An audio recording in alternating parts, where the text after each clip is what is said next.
في الرباط واحد الشاب مخترع عبقري دار آلة كتسافر بيك غير ليلة واحدة اللور. قال إلا غلطت اليوم نمشي للبارح ونصلحها. أول تجربة دارها حيت تأخر على الخدمة. رجع ليلة اللور، نعس بكري، فاق مع 6 الصباح، وصل مع الوقت.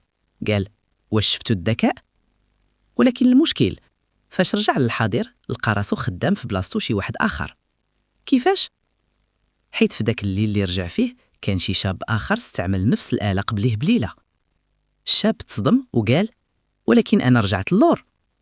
جاوبوا واحد الروبو ديال الحكومة، السيد اللي فاتك بليلة فاتك بحيلة، راه كاينين ناس كيسافروا قبل منك. بدا يجرب مرة أخرى باش يرجع بلاصتو. كل مرة يرجع ليلة يلقى شي واحد سابقو بليلة أخرى، حتى وصل لمرحلة لقى راسو باقي غير طفل صغير كيقول غادي نولي مخترع في المستقبل. ساعتها فهم اللعبة. المشكل ماشي في الآلة، المشكل هو أن دايما كاين شي واحد سابقك بخطوة.